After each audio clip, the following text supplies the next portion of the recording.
ओम नमः शिवाय। जय माता रानी। दोस्तों, आप देख रहे हैं आपका अपना यूट्यूब चैनल नूतन दीक्षित की रेमेडी। स्वागत है आप सभी का फिर से एक नई वीडियो में। दोस्तों, कैसे हैं आप सभी लोग, यह बताने के लिए कमेंट बॉक्स में ओम नमः शिवाय जरूर लिखिएगा। आज की वीडियो में हम बात करेंगे जिउतिया व्रत और सरगी खाने की विधि और पूरे व्रत के नियम और विधि क्या होते हैं। साथ ही साथ यह व्रत हमें किस प्रकार करना चाहिए, अगर पहली बार व्रत उठाना है तो उठा सकते हैं कि नहीं उठा सकते हैं, अगर पीरियड्स हैं तो इस व्रत की पूजा कैसे करें, इस व्रत को किस प्रकार से करें, जो खरी और तेल वगैरह दिया जाता है, जो चीलो सियारन को पूड़ी वगैरह निकाला जाता है, वो हम किस प्रकार से निकालें, सब कुछ मैं इस वीडियो में आपको बताऊंगी। वीडियो को पूरा देखिएगा। अगर चैनल पर नया है तो चैनल को सब्सक्राइब करिएगा, वीडियो को लाइक और शेयर भी करिएगा अपने सभी परिवारजनों और अपने दोस्तों के साथ, जिससे कि सभी लोगों को इस बात की जानकारी मिल सके। तो चलिए वीडियो को फटाफट से स्टार्ट करते हैं। दोस्तों, जैसा कि आप सभी जानते हैं, जिउतिया का जो व्रत होता है वो संतान की सलामती के लिए किया जाता है। संतान की लंबी उम्र के लिए, उसकी दीर्घायु के लिए इस व्रत को किया जाता है। यह व्रत हर माँ अपने संतान के लिए करती है और इस व्रत में बहुत ही कठिन नियम और विधि होते हैं जिनको पूरा करना बहुत ज़्यादा जरूरी होता है। उसके बाद ही इस व्रत का पूर्ण फल हमें प्राप्त होता है। साथ ही साथ यह व्रत जो है पितृपक्ष में पड़ता है। इसके लिए और भी कुछ ऐसे नियम होते हैं जिनका जानना हमारे लिए बेहद ही जरूरी होता है। सबसे पहली बात कि जिन लोगों को पहली बार जिउतिया का व्रत शुरू करना है वो साल 2024 में अपने व्रत की शुरुआत कर सकते हैं। वैसे तो कोई भी साल में पड़ने वाला जो व्रत होता है उसको हम जिस साल हमारा पहला हो उस साल हमें शुरू कर ही देना चाहिए, इसमें कोई भी लेकिन वाली बात नहीं होती है। लेकिन फिर भी हर जगह का अलग अलग रीति रिवाज होता है, इसके अनुसार भी लोग इसमें व्यवधान लगाते हैं कि इस व्रत को शुरू नहीं किया जा सकता। लेकिन साल 2024 में आप अपने व्रत की जिउतिया व्रत की शुरुआत कर सकते हैं। अगर जिन लोगों को पीरियड्स हैं वो अपने व्रत में, अपनी पूजा में क्या करें और क्या नहीं करें, तो पीरियड्स में भी कर सकते हैं, क्योंकि जिन भी लोगों को आप चढ़ाती हैं वो भी एक महिला हैं, तो इसलिए आप इस कार्य को कर सकती हैं। लेकिन जिनकी सास होती हैं उनको यह कार्य नहीं करना होता है, उनको सिर्फ चिलो सियारिन को और गंगा जी को 3 जगह निकालना होता है। तो आप इस कार्य को कर सकते हैं पीरियड्स के भी दौरान। अगर आपको ऐसा है तो आप इस कार्य को कर सकते हैं। बात को अच्छे से ध्यान से सुन लीजिएगा, नोट कर लीजिएगा। अगर आपको पहली बार करना है, आप अपने परिवार से दूर हैं, तो आपके लिए सभी विधियों को जानना बहुत ज़्यादा जरूरी है, क्योंकि इस व्रत में पितरों का, पूर्वजों का बहुत ज़्यादा सहयोग, आशीर्वाद होता है। उन्हीं की कृपा से इस व्रत को सरलता से, सफलता से किया जाता है। इसलिए इस बात को अच्छे से ध्यान से सुन लीजिएगा। अगर आपकी सास है तो आपको किसी के लिए भी नहीं निकालना है, सिर्फ चिलो सियारन और गंगा जी के लिए 3 जगह आपको तेल और सरसों चढ़ाना है नहाए खाए वाले दिन सुबह में।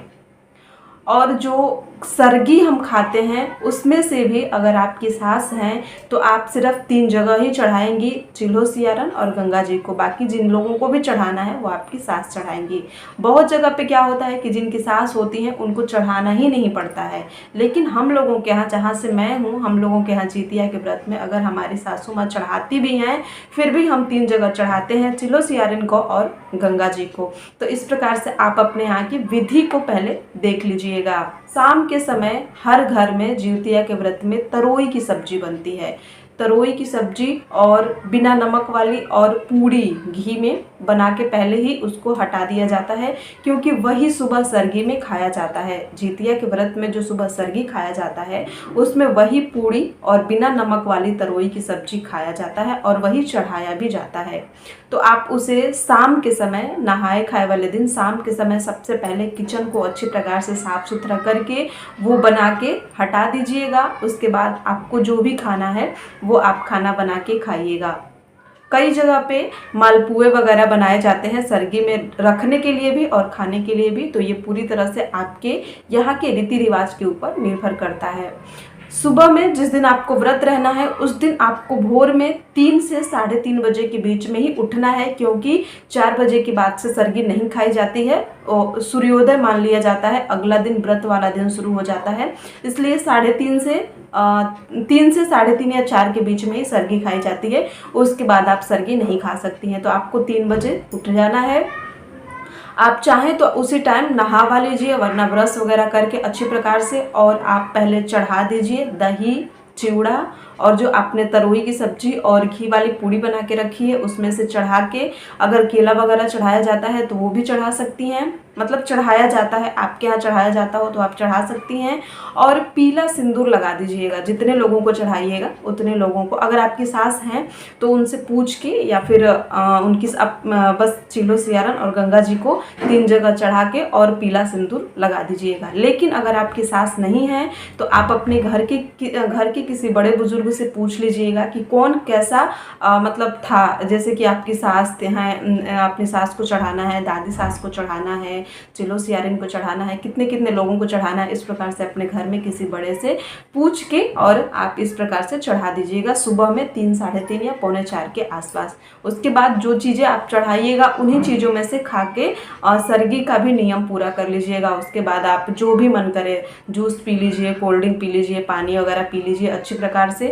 और मतलब इस प्रकार से अपने आप को एनर्जेटिक कर लीजिएगा कि पूरे दिन भूख प्यास ना लगे। वैसे जिउतिया के व्रत में पितरों की बहुत कृपा होती है, और यह व्रत बहुत ही जितना कठिन होता है उतनी ही सरलता से पार भी लग जाता है, क्योंकि इसमें पितरों का बहुत ही ज़्यादा आशीर्वाद होता है।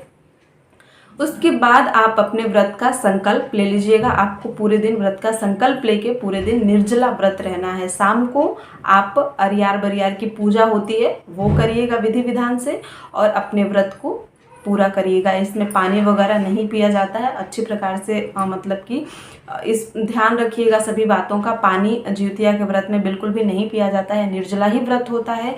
अगले दिन पारण के समय भी दान पुण्य वगैरह किए जाते हैं, अनाज वगैरह सीधा निकाला जाता है। उसकी वीडियो मैं अलग से आपके साथ शेयर करूंगी। ये वो सभी बातें आपके समझ में आ गई होंगी। फिर भी अगर कोई डाउट है तो आप नीचे कमेंट सेक्शन में हमसे पूछ सकते हैं। सरलता के साथ सभी बातों को समझाने की कोशिश करेंगे। तो बस इस वीडियो में इतना ही। हम मिलते हैं नई वीडियो में नई जानकारी के साथ। तब तक के लिए ओम नमः शिवाय। चैनल को सब्सक्राइब जरूर कर लीजिएगा और भी अच्छी अच्छी वीडियोज़ को देखने के लिए।